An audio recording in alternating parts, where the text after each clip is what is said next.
여러분 잘 오셨습니다. 우리 옆에 있는 사람들 또 격려하고 인사합시다. 더운데 잘 오셨습니다. 더운데 무더위를 뚫고 오신 여러분을 또 환영하고 축복합니다.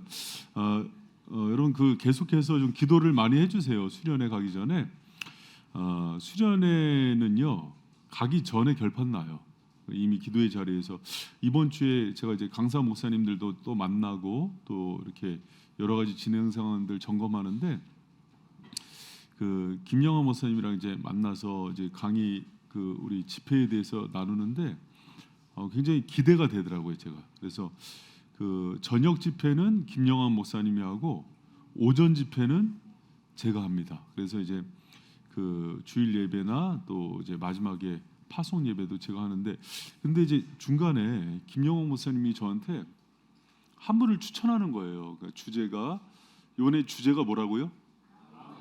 나은가임이에요. 그래서 회복과 또 연합 하나됨인데 서진교 목사님이란 분이 이 주제에 꼭 맞는 분이다 하면서 추천을 해주세요. 그래서 제가 김영호 목사님이 원래 전국적으로 이제 강사를 잘 섭외하는 분이라서 어떤 분이냐 이렇게 얘기를 했더니 낮은 자의 하나님 책 저자예요.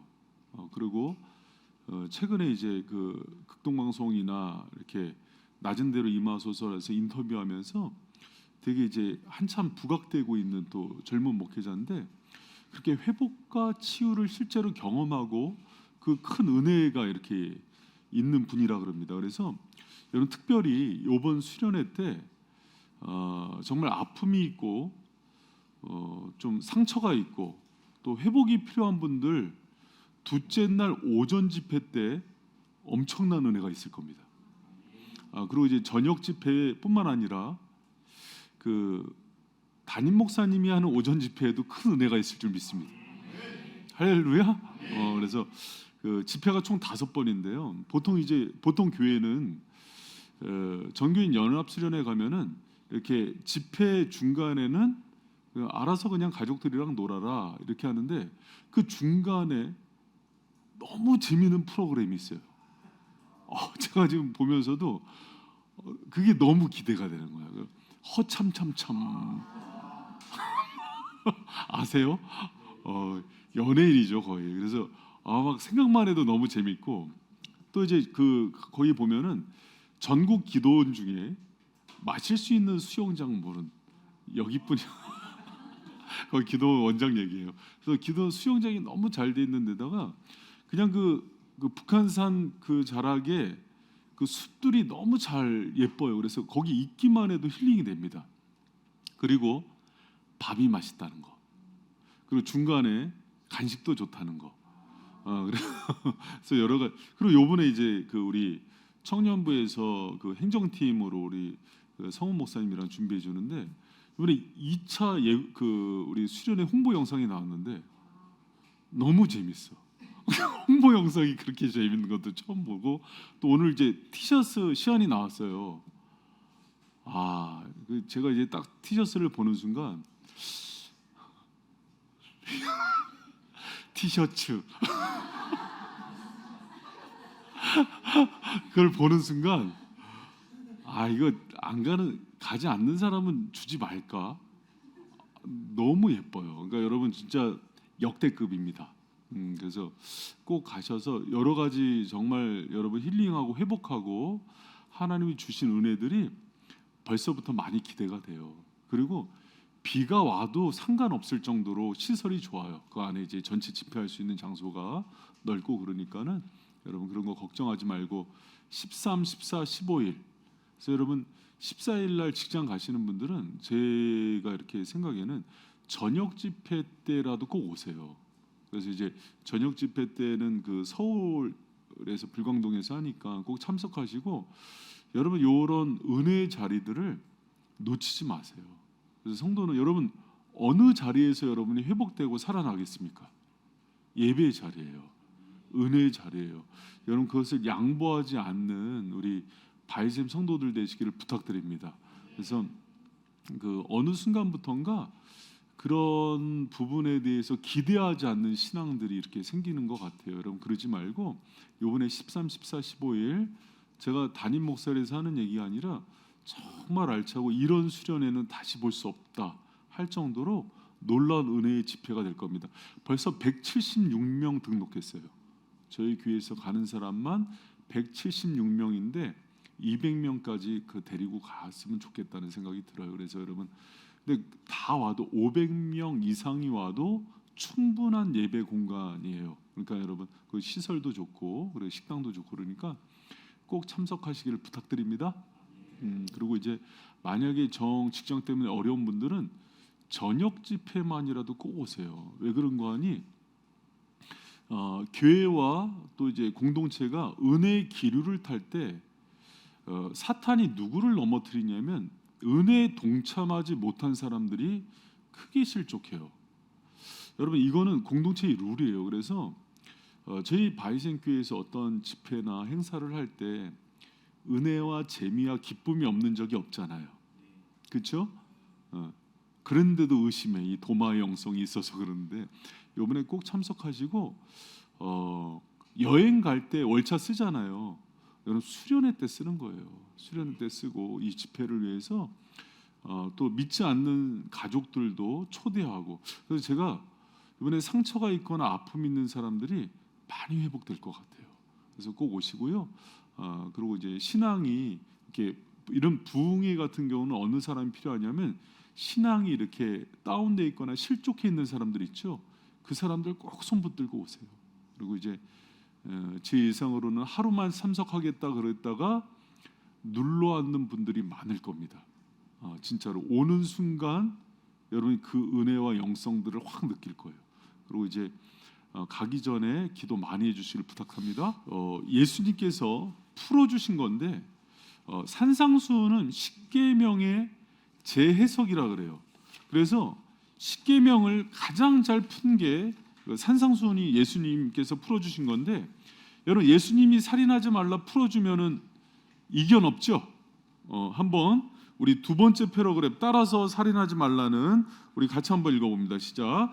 따라서 살인하지 말라는 계명의 넓은 의미는 하나님의 형상이 가치와 존엄성을 훼손하는 모든 행위라고 말할 수 있다.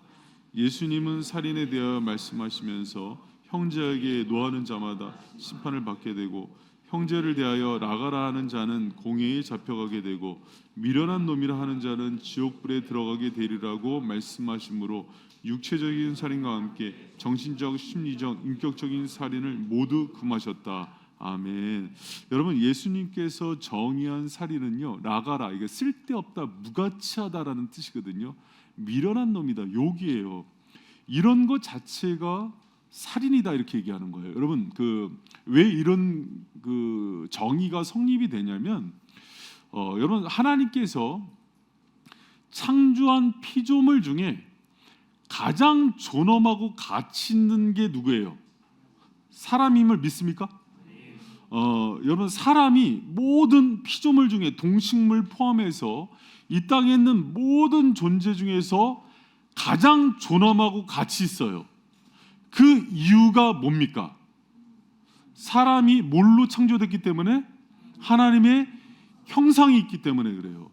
여러분, 하나님의 형상이 있기 때문에 사람의 생명이 죽거나 해야 하는 것에 대해서 하나님께서는요 가장 싫어하시고 그것을 힘들어하세요. 사탄의 여러분 별명이 거짓말하는 자, 참소하는 자뿐만 아니라 처음부터 살인하는 자라 그래요.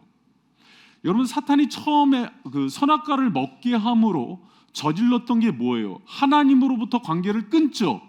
이걸 죽음이라 그럽니다.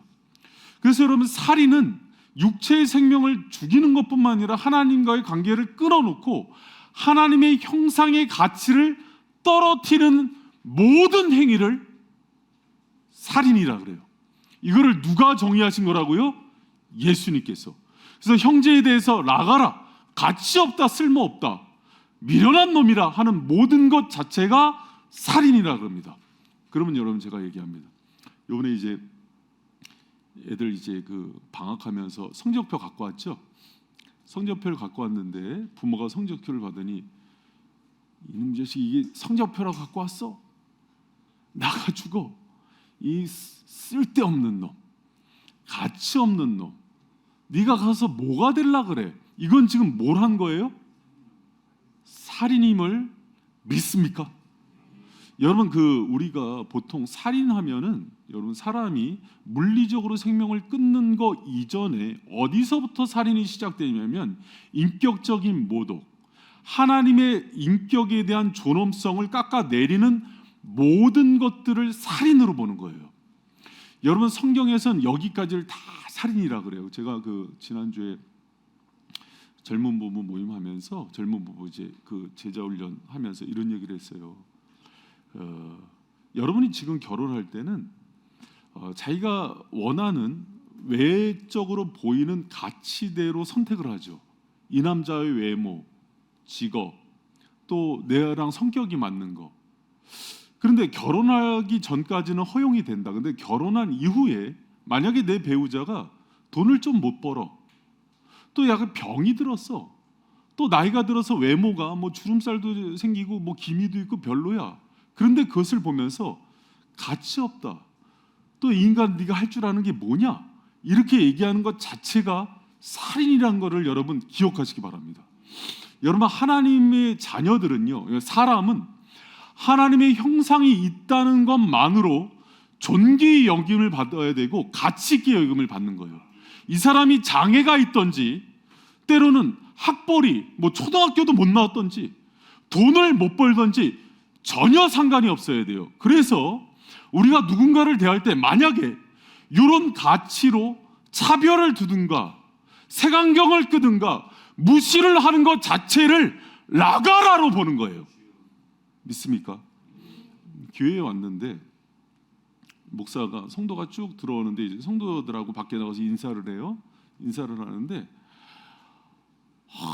돈 많은 장로님은 두 손으로 인사하면서 막 끌어안고 허그를 하고, 가난하게 이제 폐지 줍는 권사님은 왔는데 그냥 가시라고. 요게 살인입니다. 여러분, 사람은요, 누구도 그 사람이 가지고 있는 소유나 외모나 학벌이나 스펙으로 대접받는 것을 하나님께서 심히 미워하세요. 여러분, 그래서 우리 바이센교회가 이 문제에 있어서 주보에다가 지금도 내리지 않는 글귀 하나가 있어요. 우리는 소유 가치가 아니라 존재 가치로 대하고 사는 거예요. 여러분, 이거는요, 하나님을 믿는 자녀이고 목회자이면서도 이 시야가 벗어지질 않아요. 이거는 이 관점이 들어올 때까지 목숨 걸고 싸워야 되는 문제예요. 왜? 그렇지 않으면 살인을 범하고 있는 거기 때문에. 여러분, 예수님이 이 마태복음 5장 22절에 살인의 프로세스를 가르쳐요. 처음에 뭐가 나오냐면 나가라, 미련한 놈. 나가라는 그 존재에 대해서 쓸데없다고 여기죠. 그러면 그 다음에 들어오는 게 욕이에요. 왜? 그 사람이 무가치하게 여기기 때문에 막말을 해요. 여러분, 같이 쓰면은 그 사람에 대해서 막말합니까? 안 하거든요. 여러분, 제가 이제 배우자들 훈련시킬 때 절대 말 놓지 말라고 얘기를 하죠. 남편이 아내에 대해서, 아내가 남편에 대해서. 여러분, 하나님께서 가장 사랑하는 사람에게 나한테 붙여줬는데 그 사람을 존중한다면 말 나요, 안 나요? 안 나요. 사랑하는 우리 학생부, 여러분, 부모님한테 존대하죠. 부모님들도, 저도 우리 자녀들에게 때로는 얘기를 할 때 존댓말로 할 때가 있어요. 왜? 하나님의 형상이니까. 근데 그러면서 서로를 대하는 거거든요. 여러분, 그래도 예수님이 여기서 할 때 나가라, 무가치하라고 내가 생각하는 거 관점 자체, 여러분 한번 봐요. 어떤 사람이건, 그 사람이 병들었건 연약하건 수입이 적건 부자 동네에 살건 임대 아파트에 살건 세에 살건, 내가 만약에 그것을 보는 순간 그 사람의 가치를 떨어뜨리거나 조금은 차별되게 본다면 거기서부터가 살인이 시작되는 걸로 봐요. 이렇게 만약에 그 관점이 있으면 그 다음에 들어오는 게 미련한 놈이라는 욕이 들어온대요. 그리고 미련한 놈이라는 욕이 들어오면 그 다음부터는 폭력이 들어온다 그랬어요. 그리고 폭력이 들어오면 폭력의 강도가 높아지면서 살인이 들어오는 거예요. 여러분, 이거는요, 예수님 보는 살인의 출발이에요. 그러니까 여러분, 우리 가운데 내가 나는 욕하지 않았어, 나는 구타하지 않았어, 살인하지 않았어가 아니라 처음 살인의 씨앗을 없애는 거예요. 그 살인의 씨앗은 어디부터 시작된다? 나가라서부터. 내가 무가치하다, 쓸데없다, 어떤 존재에 대해서, 사람에 대해서 그렇게 생각하는 것이 있다면 그것서부터 우리는 이미 살인자라는 것을 고백하고 회개하는 우리 발샘 성도들 되시길 축원합니다. 여러분, 제가 참 이 부분은 지금도 제가 내 자녀를 놓고 제 스스로가 스지름하는 거예요. 때로는 말 잘 듣는 자녀가 있고 공부 잘하는 자녀가 있고, 때로는 엄마 아빠 말에 쏙 마음에 들게 하는 자녀가 있고 그렇지 않은 자녀가 있죠. 그러나 그것 때문에 만약에 그 자녀를 차별하고 그걸로 아이들을 윽박지른다면은 그거 자체가 부모가 지금 살인을 하고 있는 거예요. 여러분, 이것을 꼭 명심하시기 바랍니다. 왜? 하나님의 형상이 있기 때문에 그것만으로 가치 있게 여기는 거예요.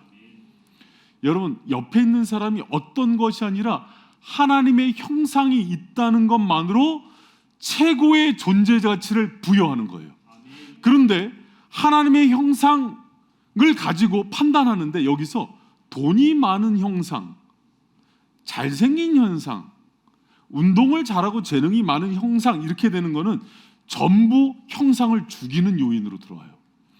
여러분, 이 사실을 꼭 기억하시길 축복합니다. 그래서 사람을 그냥 이 사람 자체로 보는 눈, 여기까지 가면은 정말 하나님이 기뻐하시는 시선을 가진 거예요.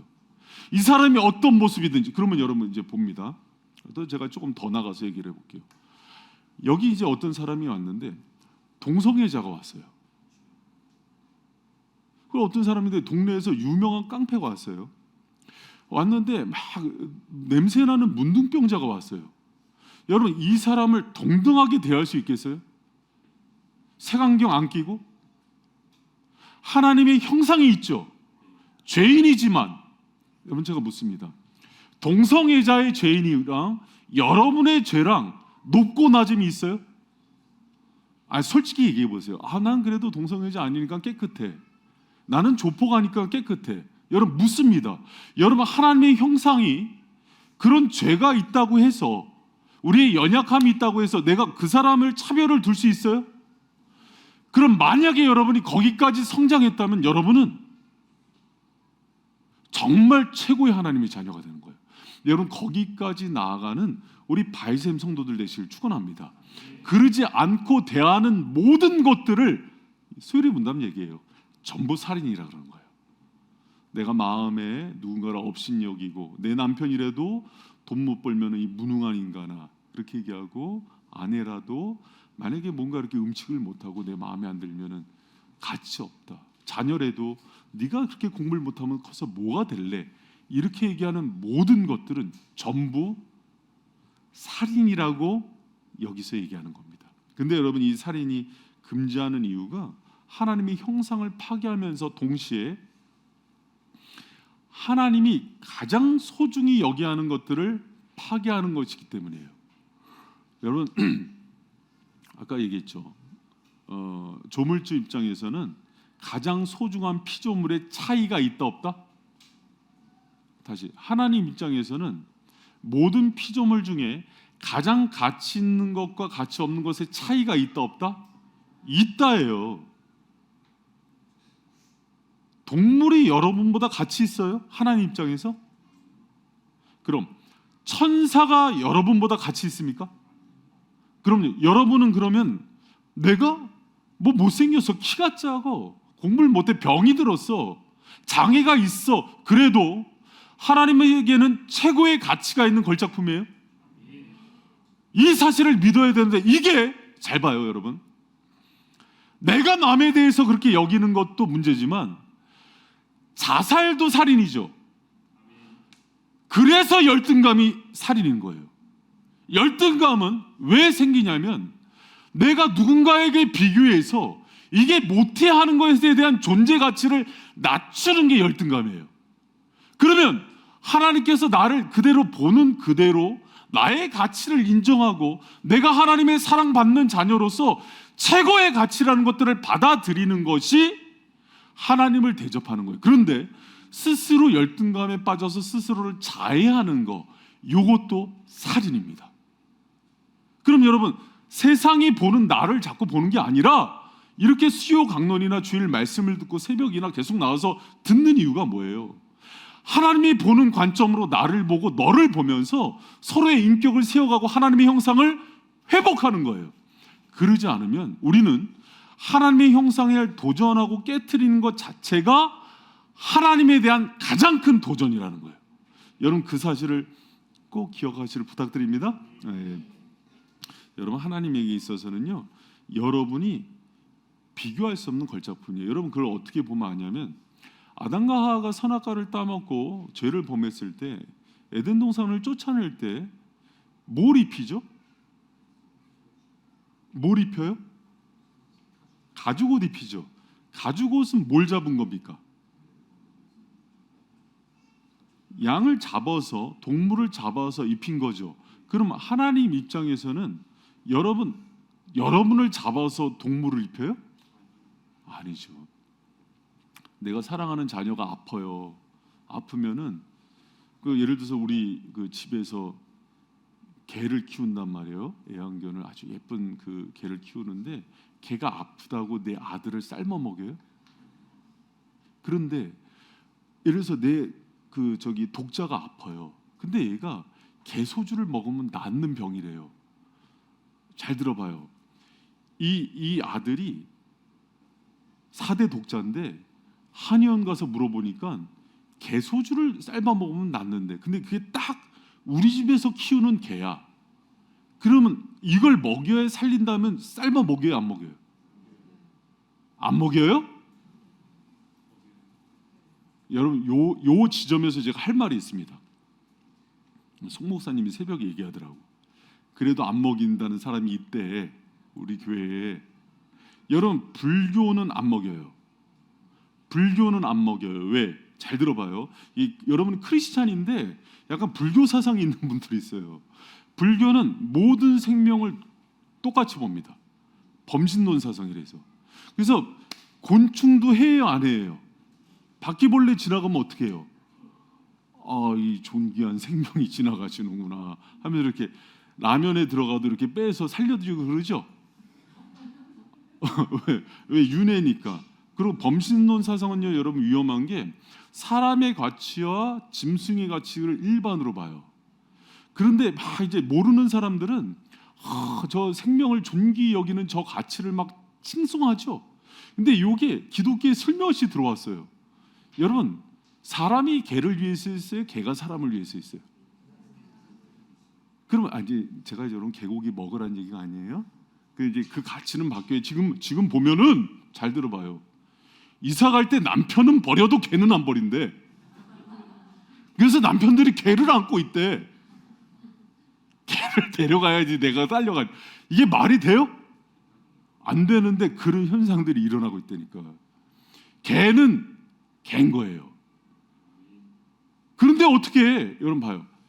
근데 어떻게 사람의 가치보다 개의 가치가 높아졌어요? 그럼 어떻게 개한테 상속을 해요? 자식한테는 안 하고. 이게 말이 된다고 봐요? 안 된다고 크게 얘기해 주세요. 여러분, 사람은 만물을 다스리긴 해야 돼요. 사랑하고 보존하라 그랬어요. 그러나 어떻게 이게 범신론 사상, 불교 사상이 들어와서 개하고 사람하고 동급을 놓고 그렇게 사랑하는 걸 칭찬하는 세대가 돼버렸냔 말이에요. 그래서 막 이효리가 막 그 유기견들 막 사랑하고 막 울고 그런 거 보면서 저 사랑을 봐라. 노숙자를 사랑하고 차라리 집안에 있는 남편을 사랑하고 속썩이는 애를 사랑하고. 할렐루야. 그거 다음에 개예요. 이게 우리 성도들 중에 이제 그 남편이나 아내나 자식보다 이제 개 더 사랑하는 사람이 있으면 확 삶아 먹을 거야. 여러분, 제가 이제 저희 동네 애기 엄마 중에 저희 애들하고 몇 시간씩 놀아주는지 모르겠어요. 하루에 꼭 2-3시간씩 개랑 산책해요. 자 여기 마음으로 손들어 봐요. 하루에 2시간씩 자기 자녀랑 대화하는 사람, 하루에 2시간씩 자기 남편이랑 대화하고 산책하는 사람 없죠? 그럼 지금 개권이 높아요, 인권이 높아요? 개권이 높은 거죠. 이게 여러분 간접적 의미에서 살인이란 거예요. 여러분 그 여기 이제 그 소리문답 저랑 이제 하면은요 69문까지 얼마나 살인에 대한 개념을 잘 잡아놨는지 몰라요. 우리가 그렇게 사람을 무시하는 것뿐만 아니라 간접 살인, 내가 이 사람을 두고 나 무시하지 않아 그러고 투명인간 취급하는 거 전부예요. 그리고 내가 사람을 놓고 남편을 놓고 옆집 남자랑 비교하는 거, 이것도 살인이에요. 아이를 놓고 우리 모든 아이들의 공공의 적이 누구죠? 옆집 아이랑 비교하는. 옆집 아이들은 없었으면 좋겠어. 엄마 친구 아들들 다 없었으면 좋겠죠. 엄친아, 엄친딸. 여러분 이 모든 것들이 간접살인이에요. 그 저도 사실은 이제 그 소리문답 그 연구하면서 야 여기까지를 보는구나. 왜? 사람의 가치와 하나님의 형상이 그렇게 소중하니까. 여러분 제가요, 여러분 봐요. 오늘도 이제 중둥이들 와서 아까 오늘 중둥이들 이제 방학 때는 교회에서 살아요 거의. 지금 올라갈 때 위에 가면은 라면 먹고 있고 조금 있으면 여기서 드럼 치고 있고 위에서 막 쿵쾅쿵쾅 거려서 올라가면은 막 여기서 축구도 하고 씨름도 하고 막 난리가 나요 막. 그럼 여러분 제가 갔을 때 애들한테 이놈들 조용히 안 해 당장 나가 이러겠어요? 얘들 오늘은 아니다. 오늘은 좀 올라가서 떠들면 안 될까? 이렇게 부탁을 하겠어요. 여러분 제가 제 위치와 나이와 그걸로 힘으로 누를 수 있죠. 그러나 그 모든 것들도 살인으로 봅니다. 절대 그래서는 안 돼요. 여러분 우리 그 사역자들한테 한번 물어보세요. 제가 우리 사역자들을 얼마나 존귀히 여기시는지. 여러분 제가 갑의 위치 아니에요? 아니 얘기 좀 해주세요. 아니 좀 빨리빨리 좀 얘기 좀 해. 시간 오늘 중보기도해서 빨리 끝내야 돼. 제가 갑의 위치 아니에요? 그러는데 우리 예를 들어서 늦게 오시거나 빠지시거나 그러면 제가 마음을 살피세요. 왜? 하나님의 존귀한 형상과 사역자니까. 할렐루야. 여러분 그거를 왜 내가 그렇게 혼을 그러다가 이제 너무 수위가 지나치면 불러서 좋게 타이르죠. 그게 그 인격적으로 제가 왜 그러냐면 제가 이제 그 예전에 사역했을 때 담임 목사님한테 상처받는 그 사역자들이 많았어요. 특히 이제 그 저희 그 후배 중에 하나가 그 이제 집회 때인데 강사 목사님이 차를 와야 되는데 잠깐 그 한눈판 사이에 그 주차장에서 한눈판 사이에 다른 사람이 그 차를 대난 사이에 강사 목사님이 온 거예요. 길거리에서 온갖 고성과 모욕과 인격 모독과 욕은 다 듣고 자기는 이렇게 해서 사역자의 자격이 있나 한참을 생각하다면서 뒤돌아서면서 눈물을 살키면서 내가 사역을 계속해야 되느냐 말아야 되느냐를 고민했대요. 그게 나야. 내가 얼마나 길거리에서 때약빛에 여름 부흥회 하는데 잠깐 어디 갔다 온 사이에 누가 차를 대놓은 거예요. 근데 그 사이에 강사 목사님 왔는데 그 시간에 담임 목사님 와서 네가 이 자식아 막 그러면서 한참을 욕을 먹었는데 내가 마음에 갑자기 내가 이 길을 계속 가야 되느냐. 여러분 저는 만약에 그때 그만뒀으면 목사님 천국 못 갈 뻔했지. 그래서 내가 목사님을 위해서 이제 여러분 무슨 얘기인가면 누구도 우리가 무시할 사람 없어요. 여러분 이 사실과 이 원칙을 가정에서, 직장에서, 세상에서 또 심지어 지나가다가 나사로와 같은 노숙인이 있을 수도 있어요. 그럼 그 노숙인이라도 그런 사람과 관점으로 대할 수 있는 우리 성도들 되시기를 축복합니다. 여러분 그렇지 않은 모든 것들이 지금 얘기하는 거예요. 살인이라고. 저도 이거 받아들이기 힘들었어요. 그런데 말씀 가운데 예수님이 또 성경 다음으로 중요하다는 수요일의 문답서에서 그것을 가르치고 있는 거예요. 여러분 특히 우리 중고등부 학생들 잘 들어봐. 학교에서 왕따라는 걸 하잖아요. 일본 이지메. 이게 이제 살인입니다. 이것도 살인인 거예요. 그리고 누군가를 외모로 성적으로 무시하거나 비하하거나 이런 것도, 그러니까 여러분이 지금까지 그렇게 산 거는 괜찮아. 근데 말씀을 듣고 나서 그렇게 살면은 안 돼요. 그래서 그들을 존귀 여기고 사랑해 주는 거. 여러분 교회에도요 은근히 알게 모르게 그런 차별이 있고 나눔이 있다면 그거는 보이지 않게 살인을 하는 거예요.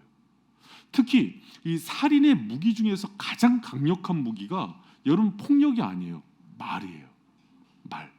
그래서 라가라는 말 자체는 경멸이에요. 이 사람을 무시하고 죽이는 행위예요. 그래서 여러분, 언어로 사람을 죽이는 거는 우리가 성령이 알고 던진 사람이 알고 받은 사람이 알아요. 그래서 이 말이 내가 그거를 가지고 이 사람을 미움 가운데 분노 가운데 던지면 내 말에 꼬챙이가 돼서 가슴을 찔러요. 이거는 사람을 죽이는 거예요. 그리고 이 상처가 애들한테, 왜 애들이 맞은 것보다 그 언어로 인격 모독당하고 비교당한 폭력들을 평생을 기억하면서 상처로 남냐면 이게 인격적인 살해를 당했기 때문이에요. 여러분, 우리는요, 운디드 힐러, 상처 입은 치유자가 돼야지 상처를 주고 사람을 죽이는 데 쓰임받는 혀가 되면 안 되고 여러분, 입이 되면 안 되는 거예요. 여러분, 이 사실을 꼭 기억하면서 꼭 사람을 살려내는데, 예수님이 십자가에서 다른 사람을 살려내는 데 쓴 것처럼 저와 여러분도 사람을 죽이는 게 아니라 살리는 데 쓰임받는 저와 여러분들 되기를 축원합니다. 할렐루야. 너무 중요해요, 이 사실이. 그 제가 예전에 설교할 때 한번 했던 얘기죠. 내용원의 치킨 숲에 나오는 얘기예요. 거기 보면 이제 주지사인데 아주 성공한 사람이죠. 그래서 이제 한 기자가 취재를 하러 갔어요. 그랬더니 어떻게 그렇게 성공적으로 이렇게 훌륭한 주지사로 은퇴할 수 있었냐 그랬더니 어린 시절 얘기를 해요. 자기가 어린 시절에 미혼모 아들이었대요. 근데 어느 날 교회에 왔는데 젊은 목사님인데 너무 은혜가 있어서 저희가 어른 예배 주일학교인데도 어른 예배를 드렸다는 거예요. 근데 이제 예배를 자꾸 드리니까 목사님이 이제 관심 있게 쳐다보다가 축도할 때 빠져나가는 거죠. 왜? 그 위치가 너무 부끄러우니까는 뭐 어떻게 하질 못하잖아요. 근데 어느 날 그날도 이제 축도 때 이제 빠져나갔는데 목사님이 잡았어요. 그래서 목사님이 물어본 거예요. 너 아빠가 누구니? 여러분, 얘가 누구 아들이라고요? 아니, 누구 아들? 미혼모 아들이잖아요. 그럼 미혼모 아들에게 가장 큰 상처는 뭐예요? 아빠가 누구니예요. 눈동자가 떨리고 흔들리는 걸 보더니 목사님이 또 그 T가 아니고 F였나 봐요. 그래서 금방 알아차리고는 이렇게 얘기해요. 알았다. 네 아빠는 하나님 아버지구나.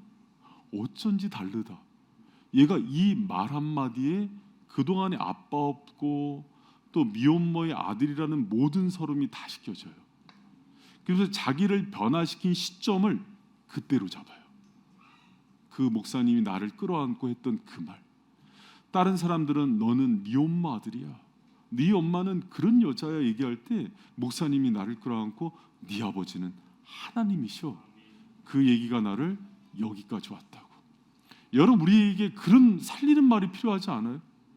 누군가를 끌어내리고 죽이려는 그 언어가 아니라 지금도 힘들고 지쳐있고 떨어져 있고 낙심한 그 사람에게 용기를 주고 살리고 하나님의 형상대로 존귀하게 여겨주고 그렇게 바라볼 수 있는 그 한 사람이 사람을 살리는 거 아니에요? 아멘.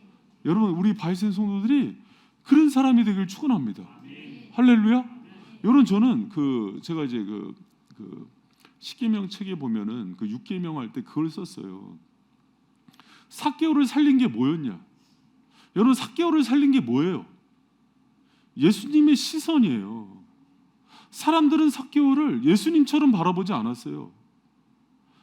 저 동족의 피 빨아먹는 자, 배신자, 변절자, 신앙 팔아먹은 놈 하면서 쓰레기 보듯 쳐다봤다고. 사람이 그걸 몰라요? 나를 어떤 눈으로 쳐다보는지 몰라. 여러분 다 알죠. 저 사람이 나를 사랑하는지 염려하는지 위하는지 알죠. 그런데 삭개오가 뽕나무 위에 올라갔을 때 한 번도 자신을 누구에게도 받아보지 못한 시선을 받아요. 그게 누구의 시선이에요? 예수님의 시선이에요. 그게 성경에는 정확하게 아나블레포라고 나와요. 언어에는 예수님이 저를 우러러 봤다 그래요. 여러분, 예수님의 눈에는요, 저는 깊은 눈물이 맺혀 있을 걸로 봐요. 그 영혼을 보면서 눈물을 글썽이면서 아들아 네가 얼마나 힘들었냐 하면서 쳐다본 그 예수님의 눈빛에 마주치는 순간 그 영혼이 완전히 바뀐다고요. 여러분, 우리에게 그 눈빛과 그 언어와 그 제스처와 그 작은 섬김이 그렇게 존귀한 주님의 자녀들을 다시 회복시키고 살린다면 여러분은 죽이는 사람이 아니라 살리는 사람이 되는 거예요. 할렐루야. 이번 수련의 주제가 뭐예요? 여러분에게 그 나음에 회복시킬 수 있는 기회를 드리겠습니다. 그래서 여러분, 어떤 사람은 수련회 가서 내가 나야지 하고 가는 사람이 있는데, 여러분 큰 꿈을 품으세요. 여러분이 누군가를 치료하고 회복시키는 은혜의 통로로 쓰임 받기를 축복합니다. 그래서 여러분, 이 시대에 아픈 사람들이 너무 많아요. 너무 많아요. 여러분, 그 얼마 전에 그 막 이태원 살인 사건, 신림동 묻지마 칼부림, 여러분 이런 사람들이 지금 길거리에 지천이래요. 언제 터질지 모른대요. 왜? 사람들이 아파서. 하나님의 형상들이 다 깨져버려서, 인간의 가치와 존엄성이 다 깨져버려서. 어느 교회가 좋은 교회예요? 그렇게 부도나고 세상에서 업신적인 사람들, 삭개오 같은 사람들, 남편 5 있는 여인이 와서 예수님의 말씀을 듣고 예배 가운데 그분의 형상이 회복되고 자신의 존귀한 가치가 다시 살아나는 교회가 좋은 교회예요. 할렐루야. 여러분, 우리 교회가 그랬으면 좋겠어요. 우리 교회가 그런 교회. 과거를 묻지 마, 미래도 묻지 마, 계속 묻지 마. 여러분, 정말 그 사람 자체를 사랑히 여기고, 청소년들이 들어왔을 때 이 사람이, 이 아이가 뭐 몇 단지에 사느냐, 어느 집에 사느냐, 학교 어디 다니느냐, 청년이 왔을 때 네가 대학을 어디, 그런 거 묻지 않고. 여러분, 우리 교회가 그렇게 살리는 교회. 여러분, 그래서 살인이 뭐라 그랬어요? 여기 나오잖아요. 하나님의 형상의 가치와 존엄성을 훼손하는 모든 행위. 거꾸로 살리는 건 뭐예요? 하나님의 형상의 가치와 존엄성을 모두 회복하는 교회. 여러분, 우리 바이쌤이 그런 교회가 되길 축원합니다. 할렐루야. 사람은 여러분, 이 세상에서 제일 재밌는 얘기가 뭔지 알아요? 이 세상에서 제일 재밌는 얘기, 귀신 얘기? 소설책 얘기? 안 해봤고 따라하면 남 얘기. 남 얘기 중에서 남 잘 되는 얘기? 아니죠. 남 흉보고 뒷담화 끌어내리는 얘기. 여러분, 2번 죽이는 거예요. 여러분, 제가 아는 그 목사님이 이런 얘기를 하더라고요. 참 꽤 지명도가 있는 분이에요. 근데 그 인터넷에 이렇게 본인에 대한 기사도 오르내리면서 어느 날 자기 밑에 있는 그 리플을 봤는데 악플들이 많이 달렸더래요. 그걸 봤는데 자기 영혼이 흔들리더래요. 한동안 우울증이 오더래요. 목회자인데도. 여러분, 여러분 주위에도 그런 성도들이 있고 그렇다면은 여러분이 그거 막아주고 오히려 그런 사람들을 회복시키고, 그렇게 최진실 같은 사람들이 여러 번 만나서 회복되고 막 다시 살 소망을 얻고 그런 은혜가 있기를 축복합니다. 여러분, 제가 지금 얘기한 게 지금 이제 짧은 시간에 얘기했지만은 그 7계명에 대한 전반적인 얘기예요. 이해가 쏙 됐죠? 자, 그러고 나서 이제 이거를 보면서 한번 봅니다. 그러면 자, 제가 이제 67문서부터 문을 읽으면 여러분 답을 읽어주세요. 자, 67문. 자, 6계명은 무엇입니까? 여러분, 살인하지 말라죠? 그리고 제가 살인하지 말래에 대한 개념을 지금 아주 잘 잡아줬어요. 그렇게 잘 잡아줬고, 그리고 제 그 프린트물에 보면은 다 적혀 있으니까 여러분 그렇게 보시면 됩니다. 그리고 68문. 제 6계명이 요구하는 것은 뭐, 여러분 68문은 긍정적인 의미에서의 살인하지 않는 거. 그리고 이제 69문은 부정적인 의미에서 살인하는 것이 무엇인지 이렇게 얘기하거든요. 그런 의미로 이제 보면 되는데, 자, 68문 6계명이 요구하는 것은 무엇입니까?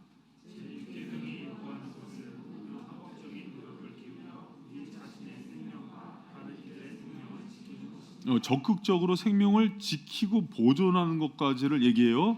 자, 그럼 69문 6계명이 금지하는 것은 무엇입니까?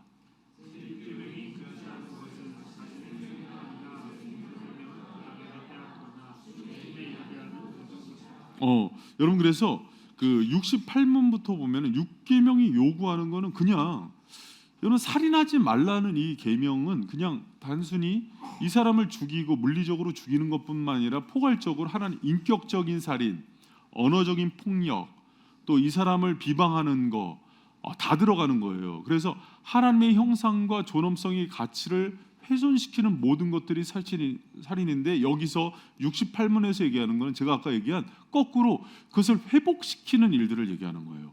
그러면 그 합법적인 노력을 기울여 우리 자신의 생명과 다른 이들의 생명을 지키는 것입니다. 근데 이 생명은요, 여기서 얘기하는 생명은 단순히 육신의 생명이 아니에요. 제가 하기에는 전인적인 생명을 얘기해요. 하나님의 형상을 포함하는. 그래서 그렇게 하는 건데 여기서 한 가지 기억할 게 있습니다. 뭐냐면 그러면 제가 이제 퀴즈. 기독교는 모든 살인을 반대하는가? 여러분 이거 되게 사형제도 그 논란 많죠? 여러분 이거 정립하세요. 기독교 안에서도 이견이 되게 많아요. 여러분 여러분 사형제도 찬성이에요, 반대예요? 자, 이거는 저기 봐요. 자, 이거는 답이 없어요. 자, 사형제도 반대 손 들어. 자, 내려요. 자, 찬성 손 들어. 자, 내려요. 나는 예수님이 오셔도 손 안 든다 손 들어. 여러분 이거 정리해 드리겠습니다. 이제 이거 6계명 하면서 그게 정리가 되는 거예요. 여러분 그 기독교는 특히 이제 개혁주의는 사형제도를 찬성해요. 그리고 모든 살인을 금지하는 거 아니에요.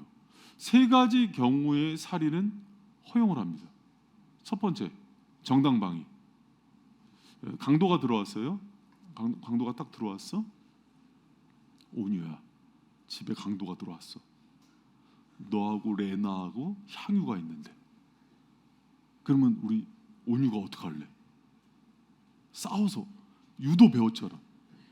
온유 유도 되게 잘해요. 유도로 엎어치기 하고 발로 밟고 의자로 그렇게 때려야지. 때려야지. 여러분 만약에 나는 우리 아빠가 목사님이야. 나를 죽여도 나는 죽으리라. 만약에 그랬다고 쳐요. 그러면은 여러분 누가 죽어요? 또 동생들도 다 죽죠. 그래서 정당 방위에 대한 부분들은 법적으로뿐만 아니라 성경적으로도 허용돼요. 그리고 또 하나 국가에서 예를 들어서 뭐 이렇게 연쇄살인범들, 완악한 범죄들, 뭐 유영철, 강호순 이런 사람들이 있어요. 이번에도 그 신림동 그 살인 사건 한 그 사람들 왜 탄원서 올라가죠? 사형 집행하라고. 여러분은 어떻게 했으면 좋겠어요? 거기 이제 뭐 살인 당한 그 청년 얘기가 나오는데 어렸을 때부터 어렵게 아버지가 돌아가시고 가장처럼 지내면서 어린 동생 학비까지 벌고 그때도 어렵게 그 이제 이사갈 집을 찾으러 왔다가 신림동에 잘 안 오는데 왔다가 살인을 당했대요. 그 얘기를 들으면 너무 가슴 아프죠. 근데 만약에 그 사람을 가만두면은 계속해서 죽여요. 그러면 이 사람을 그냥 또 사랑으로 용서하고 풀어주는 게 법일까요? 그래서 여러분 이렇게 얘기해요. 6계명을 지키기 위해서 6계명을 어겨야 할 때가 있다 이렇게 얘기해요. 이해가 돼요? 살인하지 않기 위해서 사형시켜야 되는 경우가 있다 이렇게 얘기해요. 여러분 구약에서도 이제 그런 것들을 얘기하죠. 예를 들어 신접한 자랑 연결하고 부모를 치는 자거나 수간, 짐승과 성관계를 맺거나 동성애를 하거나 근친상간을 하면 죽이라 그래요. 여러분 지금은 여러분 그 정도가 아니. 지금은 여러분 그래서 국가를 통한 로마서에도 국가에다 칼을 줌으로 그 질서를 잡을 거를 얘기해요. 그래서 더 큰 범죄와 많은 사람이 더 죽어나가는 것들을 막는 거에 대한 권위를 하나님께서 국가 공권력에 줬다 그래요. 여러분 그래서 저는 목회자들 이견들 많아요. 실제로 목회자들 이견 많습니다. 이거. 그런데 저는 찬성이에요. 그리고 요리문답서도 찬성이에요. 근데 이 부분은 오히려 굉장히 또 인도주의적인 차원에서 사형제도는 없애고 무기징역까지 하자 이렇게 얘기하는 분들도 있어요. 근데 여러분 저는 모르겠어요. 오히려 이 부분은 로마서도 그렇고 구약 성경도 그러고 그게 완악한 죄인들이 살아나는 거에 대해서는 그 많은 법들이 있어요. 그래서 이제 그럴 때는 또 허용을 하고, 또 하나가 외구가 침범했어요, 우리나라를. 그럼 어떡할래요? 그럴 때도 허용해요. 왜? 나는 예수를 믿어서 총 쏴라. 그럼 여러분 어떤 문제가 생겨요? 나만 죽으면 되는데 내 가족들, 내 자녀들, 여러분 그냥 죽이면 괜찮은데, 예를 들어서 그렇게 내가 해서 뚫렸는데 가서 전부 인신매매로 팔아버리고, 내 딸은 데려다가 몸종으로 삼고, 여러분 그러면 싸워야 돼, 안 싸워야 돼요? 여러분 어떻게 육계명을 지키기 위해서 육계명을 범하는 거에 대해서 이해가 돼요? 이 부분을 성경은 허용하고 있어요. 맹목적으로 뭐 우리 살인 안 돼, 이거 이제 중입니다. 이게 범신론이고. 그리고 나는 짐승도 똑같은 생명으로 여기서 죽이지 않아. 벌레 한 마리도. 모기가 물었어요. 어떻게 해야 돼요? 피 튀게 죽여야죠. 모기야, 너도 생명이 있다. 나가라. 이걸 따라하는 크리스천들이 있어요. 아니, 어느 사찰에서 오셨어? 여러분 그러시면 안 됩니다. 여러분 그게 자랑이 아닌 거. 이상하게 이게 혼합 종교가 되고 있어요, 기독교가. 그래서 생명, 여러분 봐요. 창세기 1장 28절에도 생육하고 번성하고 땅이 충만하고 이 피조물들을 다스릴 걸 얘기해요. 짐승들을 사랑해야 돼요. 학살하면 안 돼요. 또 내가 짐승들을, 예를 들어서 내가 소고기를 먹더라도 재미로 사냥하고 다니면 안 돼요. 그거는 하나님께서도 그거는 허용하지 않는 거예요. 그러나 하나님께서 우리에게 맡기신 것들은 여러분 우리가 먹을 수도 있고 필요에 따라서 사용할 수 있는 권리가 있어요. 그래서 여러분 막 육식금, 이거는 이제 어느 정도 분별은 있어야 돼요. 그러니까 지나치게 이제 잘 관리하고 다스리는 영역들을 넘어서서 그렇게 학살하고 도축하는 것들에 대해서는 지양해야 되지만, 그럼 여러분 풀만, 그러면 식물은 생명 아니야? 똑같잖아요. 그러니까 그런 원리에서 한번 다시 생각해 볼 필요가 있다 하는 것들을 생각하고, 여러분 또 이제 한 가지 생각할 게 뭐냐면 69문이에요. 69문에 보면은 육계명이 금지하는 것은 무엇입니까? 이렇게 하면서 육계명이 금지하는 것은 자신의 생명이나 이웃의 생명을 부당하게 빼앗거나 죽음에 이르게 하는 모든 것입니다. 여러분 여기서 이제 한 가지 제가 얘기할 게 있어요. 소율이 문답서는 소율이 문답이 있고 대요리 문답이 있거든요. 소율이 문답은 우리 교회 학교로 치면 주일학교용이에요. 대요리 문답은 청년부용이에요. 청장년부용. 그래서 대요리 문답은 이 소율이 문답의 주석이라 얘기하거든요. 그래서 이 부분을 69문에 대해서 대요리 문답에서 좀 자세하게 풀어놓은 게 있어요. 여러분 그거 한번 봅시다. 우리 7페이지 한번 보세요. 살인하지 말라는 것들. 그래서 그 소율문답 제 69문이 6계명이 자신의 생명이나 이웃의 생명을 부당하게 빼앗거나 죽음에 이르게 하는 모든 것을 금한다 얘기했는데, 과연 이웃의 생명, 자신의 여기서 잘 볼 게 항상 자신의 생명이 들어가요. 자신의 생명과 이웃의 생명을 부당하게 빼앗거나 죽음에 이르게 하는 모든 것을 금한다고 얘기했는데, 과연 그게 무엇일까? 여러분 이게 이제 자기게 되려면 좀 생각 좀 해봐야 돼요.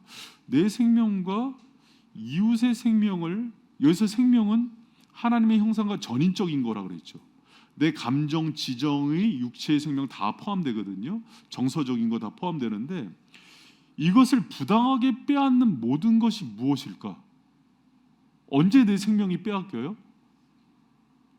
그러면서 그 밑에 있는 대오리 문답 136문을 보는 거예요. 자, 이 부분을 우리 황 집사님 한번 읽어주세요. 제6계명에서 금지된 죄들은 공적 재판, 합법적 전쟁 혹은 필요한 방위를 이게 뭐라 그랬어요? 지금 이 죄들은 하면서 제가 아까 얘기한 게 나오죠. 공적 재판, 그러니까 국가에서 하는 그 재판을 통한 사형, 또 합법적 전쟁, 또 또 필요한 방위, 정당방위를 얘기하는 거예요. 이것을 제외한 이렇게 돼요. 금지된. 계속 있습니다. 우리 자신들이나 다른 사람들의 생명을 박탈하는 모든 것, 합법적이며 필요한 생명 보존의 방편을 소홀히 하거나 처리하는 것, 제약된 분노, 증오심, 질투, 복수심, 모든 과도한 격분, 혼란케 하는 염려, 육미와 음료, 노동과 오락을 무절제하게 사용함과 격동시키는 말과 압박, 다툼, 구타, 상해와 다른 무엇이든지 사람의 생명을 파멸하기 쉬운 것들입니다.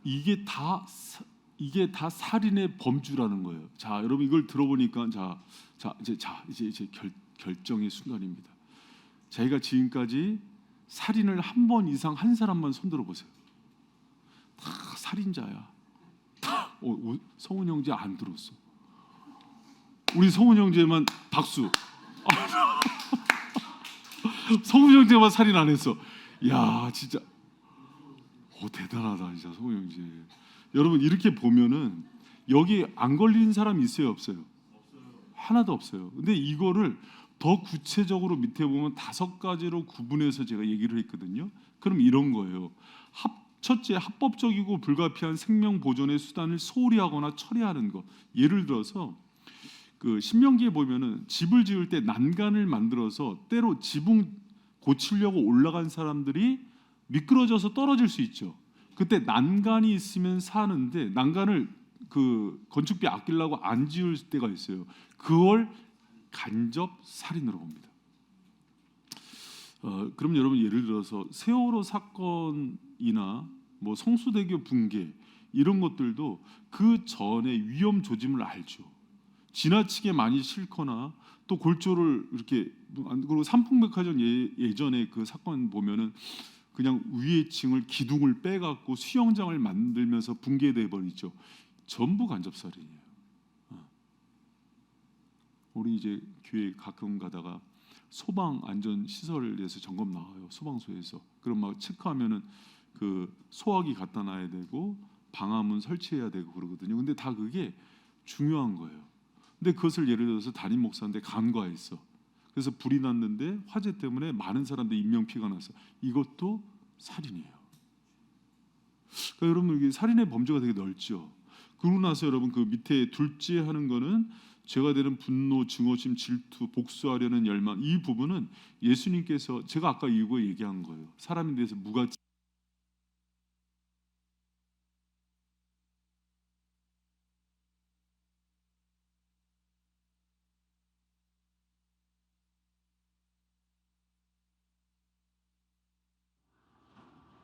사람에 대해서 무가치하게 여기고 무시하고 질투하고 복수하는 그 모든 마음에서 나오는 것들. 그리고 밑에 보면은 셋째, 모든 과분한 격분, 정신을 산란케 하는 염려, 이 모든 것들도 또 살인, 간접 살인이라고 얘기합니다. 그리고 여러분 그 제가요 넷째를 보면서 많이 회개를 했어요. 넷째는 같이 한번 읽어봐요. 시작.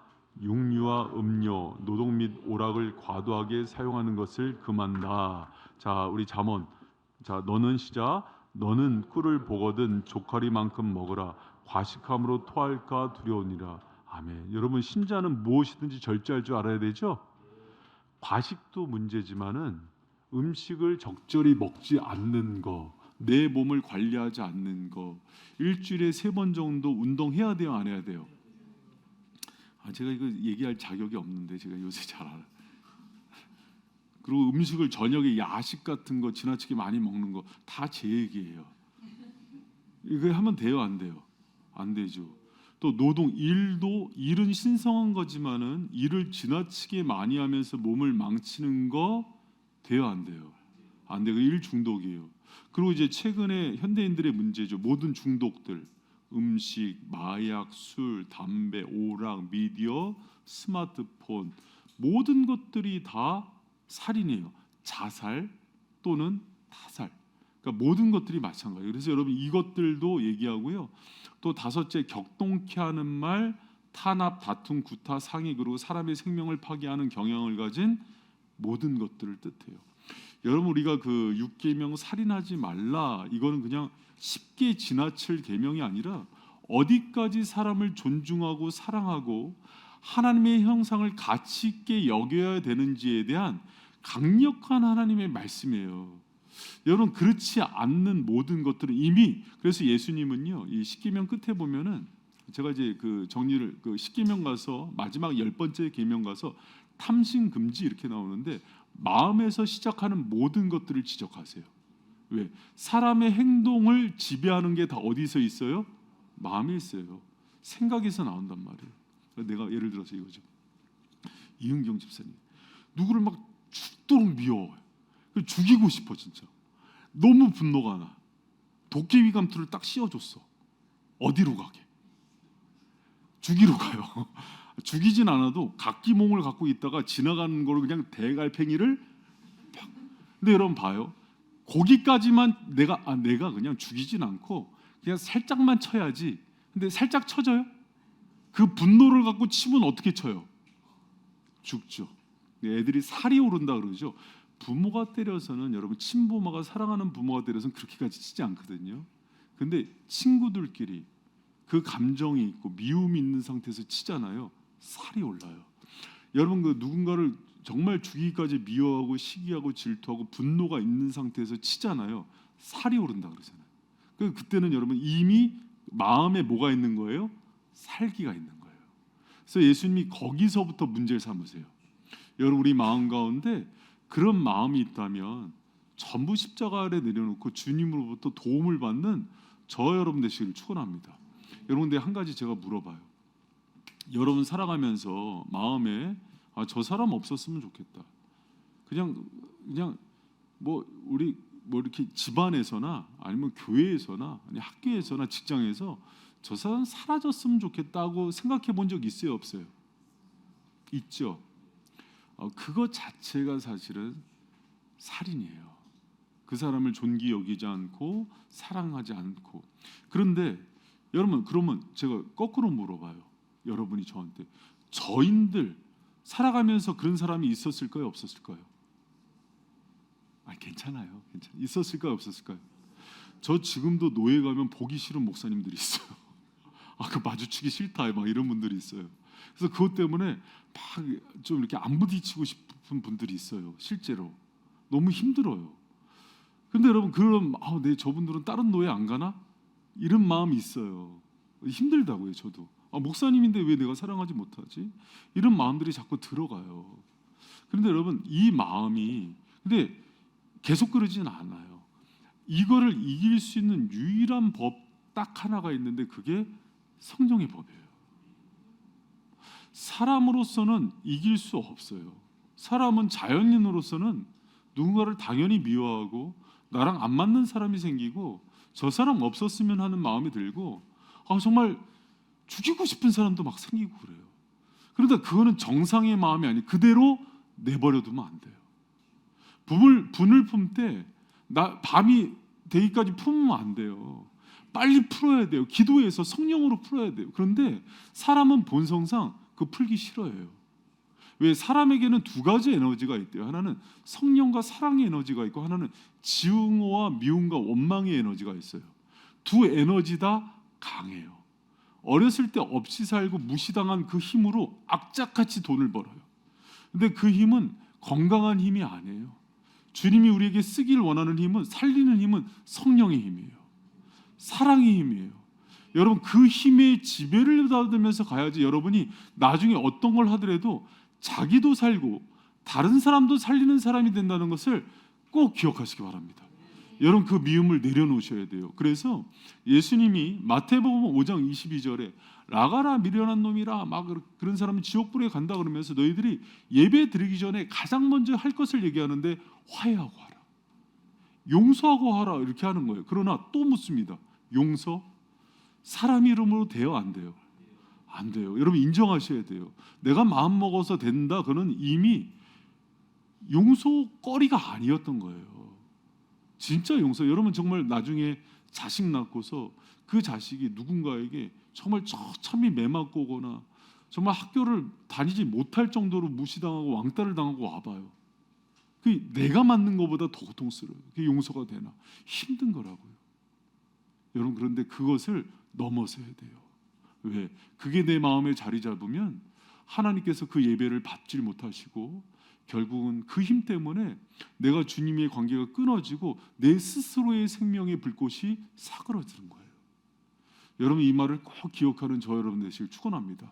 그래서 오늘 여러분 살인하지 말라는 이 범위가 여러분 이렇게 넓은지 몰랐죠. 내가 음식 하나 먹는 것도, 내가 폭식을 하는 것도, 내가 정말 카페인 오늘 커피 3잔 이상 드신 분 살인한 거예요. 오늘 과식하신 분 저녁에 자살이에요. 지나치게 많은 밀가루를 먹는 거, 절제하지 못하는 거, 과자를 많이 이게 다 그렇다는 거예요. 라면 오늘 많이 드신 분, 우리 청소년들 라면 너무 많이 먹지 마. 이 모든 범주들을 다 얘기하잖아요. 그럼 마음으로 일어난 죄들, 왜 예수님은요 그 메커니즘을 알았어요. 살인 전에 여기서 시작한 게 무가치하게 여기고 쓸데없다고 여기는 것 자체가 여기까지 간다. 신림동 살인 사건을 했던 그 사람이 했던 얘기 기억나요? 나는 쓸모없는 사람이라고. 자기를 쓸모없게 여기는 사람은요 남도 쓸모없게 여겨요. 여러분 우리가 보통 나는 열등감 때문에 저 사람보다 못해 하고 생각하는 열등감은 교만과 동의어예요. 내가 있으면 무시할 거예요. 없으면 쭈그러드는 사람은 있으면 무시해요. 열등감과 교만은 그래서 친구 관계예요. 여러분 나는 안 그래요. 나는 없으니까 지금 이렇게 내가 열등감 가운데 고개 숙이고 이렇게 다 있으면은 존중할 거예요. 천만의 말씀이에요.